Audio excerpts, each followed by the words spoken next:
Hi everybody, welcome back to my channel. Let's have a quick book chat, and we know how quick those end up being. Y'all, I am in the middle of packing and all of that fun stuff, so this might be the last one you see for a while. I'll kind of give you an idea of what I'm reading, listening to, all that fun stuff, but I have a small stack here and we're going to talk about it. And until the next book chat, I hope this gives you some fun or just an enjoyable time.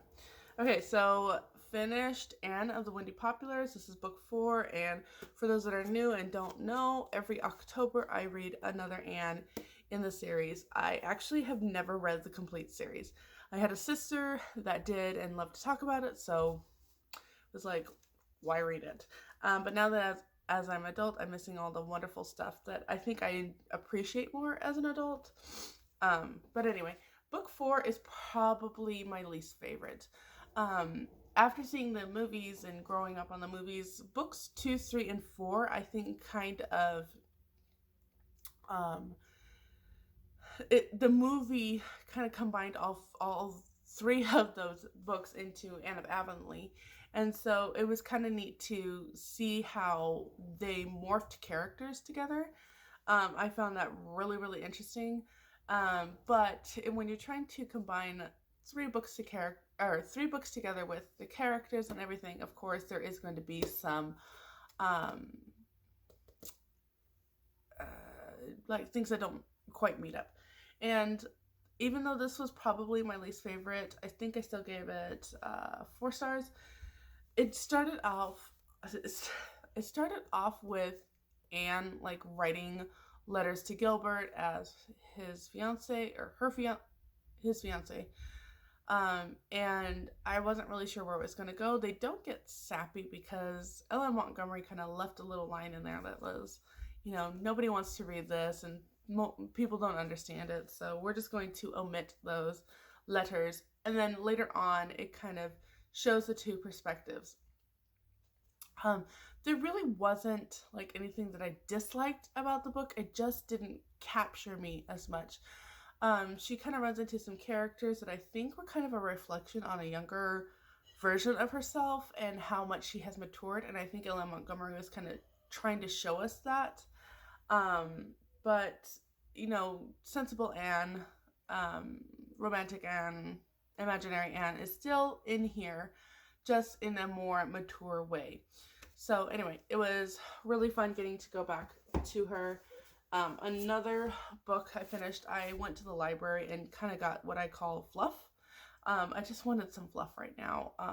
Packing, moving on all the stuff, just needed something lighthearted, enjoyable. I picked out 4. I was really hoping I would get to all 4, but my reading time has just dropped drastically. This one is You'll Think of Me by Robin Lee Hatcher. If you guys have not read Robin Lee Hatcher, I think you will really enjoy her. If I have the author correctly, she did a book called The Forgiving Hour. And if nobody has read that, I highly recommend you doing so. This one I really enjoyed, not so much for the characters, but kind of like the subplot. You have, let's see, you have your main character, Brooklyn, who has a daughter, which I can't remember, Alicia. You have Brooklyn, who has a daughter named Alicia. They kind of open up in Reno, Nevada, I believe, and she's just struggling to make it, struggling to raise her daughter. Her husband walked out on her when he found out she was pregnant. And later on, the story opens up with he has his regrets. He's dying. He leaves her this ranch that his parents own. And then he writes a letter to his best friend, who he also kind of abandoned and just said, "Hey, look, can you take care of my daughter?" And so she goes and lives on the ranch. She has no idea that her ex-husband, or estranged husband, I guess they were never divorced, Chad, Chad had contacted this other guy, Derek, who is now kind of like this organic farmer type of person, who is also a sheriff, to kind of help balance costs and everything. And so she goes to this ranch and she's going to turn it into a B&B. Like I said, this is kind of like where my real interest in the story began, was her building this B&B from what she could, bringing the community into it, as they rally around and help this single mom and her child. And then his little side business of being an organic farmer and how are they going to bring these together. Like I said, that was like my story, and I had no idea that was even a plot in here when I picked it up. So I really enjoyed it for that. But again, in the end, it was just fluff. You know, I think that's kind of why I branched out into some of the more contemporary stories, is that in the end, they are just books like this. There's fluff, very predictable plots. The Christian struggles I have are, I'm not going to say like worthless. We all struggle in different ways, but they all seem to be the same. And I guess in a way we all struggle the same, but some of those deep thinking that you do when you're reading a contemporary and aligning it with your beliefs, like I kind of like that because it really makes me think about why I believe what I believe, and this kind of just goes along with, you know, riding down the river. So anyway, really enjoyed it. Again, for the subplots, the main plot, you've got your 10-year-old girl that's working her little magic on his heart, and he's fallen in love with her, and there's a aunt or grandma, I think it's his grandma involved, and she's kind of like that strong Titus 2 woman that just brings everything together. And so that was really good to read about. Oh my goodness. Blah, blah, blah. You can find more about my review on this on Goodreads, and I will leave that link down below. Okay, I did finish a audiobook this month, and that was Old Fashioned Girl by Louisa May Alcott. Guys, we're going on month 2 of recovery from pneumonia. I still don't have it all, so bear with me. Anyway, Old Fashioned Girl definitely has those early 1900s vibes. That's not really the word I want to think of, especially it's so contemporary terminology for what this book is, but it definitely has that atmosphere of young 1900s. And you have your old-fashioned girl that goes to live with her rich city friend, and kind of the whole life as she learns to maneuver the fact that she's so different, and balancing what is right with what is being influenced by her, or what she's being influenced by, having that elderly person in her life that's helping her become better, you know, sticking by her guns, what her mother would want. So you have that person in there. It was a really, really good story. I think that message in there is so relevant today as it was then, just how we want to fit in and what we kind of give up when we're trying to fit in, and how shallow so many people are just by their looks and wanting to impress everybody, keeping up with the Joneses. So that was really good. It was an audiobook. I did not like the narrator at all. I went online and tried to find a different one, and I think the reason I have this narrator was it was like $1.99 deal type of thing to get this Kindle book, whereas the other ones are a little bit more expensive. So I think that's why, but the narrator wasn't my favorite. But the book, I have the book packed away. I just wanted to listen to it while I had house cleaning. So that's why that is. So really, really, really loved Old Fashioned Girl. That was a 5-star read for me.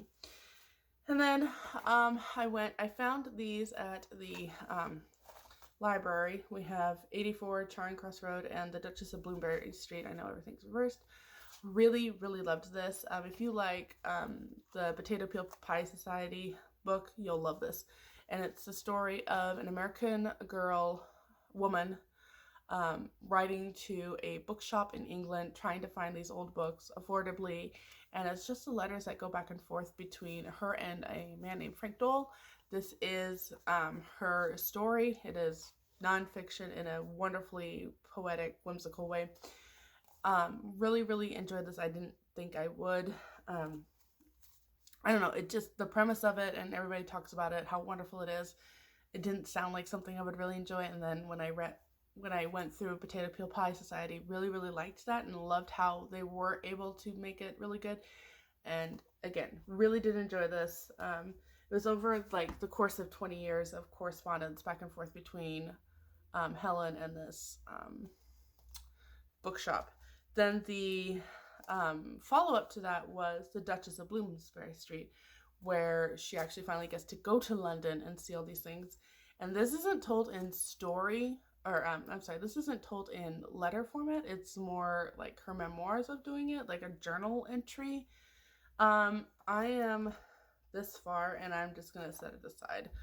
I am not getting into it as much. I have so much on my plate right now. I'm just gonna set it aside. I did not enjoy this one as much. Just, I don't know. I can't tell you why, other than I feel like I'm just getting a minute by minute play of her thoughts, wanting to see, going to see, but I'm not really getting to experience it at all. So I'm just gonna set it aside. So those are the books that I have read. I am currently on the audiobook, Daring to Hope, I think is what it is. It's the second one that Katie Davis, who wrote Kisses from Katie.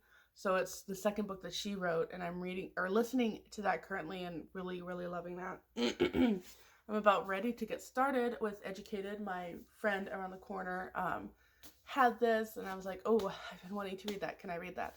So I have a week and a half to do this one. It shouldn't be a problem. This is going to be a difficult read. I know. I have been putting off reading this because I just don't want to read another book about the evils of homeschooling, but I have been told that that is actually not the case with this one. So looking forward to that. And so far as what we are reading in our homeschool with the children and so on and so forth, I just pulled out a couple fiction books. They have been listening to so many audio stuff right now. They really, really love Mouse and Motorcycle by Beverly Cleary. I'll leave it linked down below. Really, really love that. I have a funny story to share with you about that.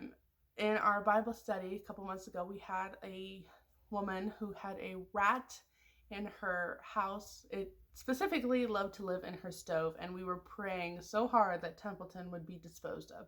Yes, we named the rat. And he was disposed of, but I think we kind of jinxed ourselves here because we borrowed the Mouse and Motorcycle audiobook from the library. And as I was making a breakfast one day, I had this horrible smell in the kitchen, and I could not figure out why. I opened my oven up, and turns out my 3-year-old decided that we needed another mouse, rat, rodent in the stove. So that CD kind of got a little warped. And Ralph was disposed of in the oven. I thought it was kind of funny. Maybe this is like one of those things that it's just funny because just more circumstances, but rodents and ovens right now just don't mix. So anyway, the kids really loved that one.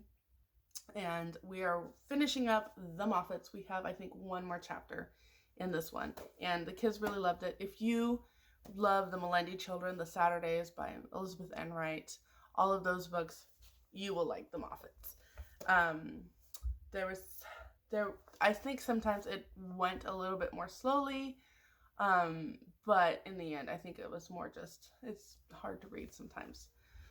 But the kids really are enjoying it. They have found some funny parts that they keep repeating, and so on and so forth. And I think because we're moving and they're like trying to keep this house from getting sold, there was just that little connecting bit. And then in our history, we are reading Shang Li and the Silk Road Caravan.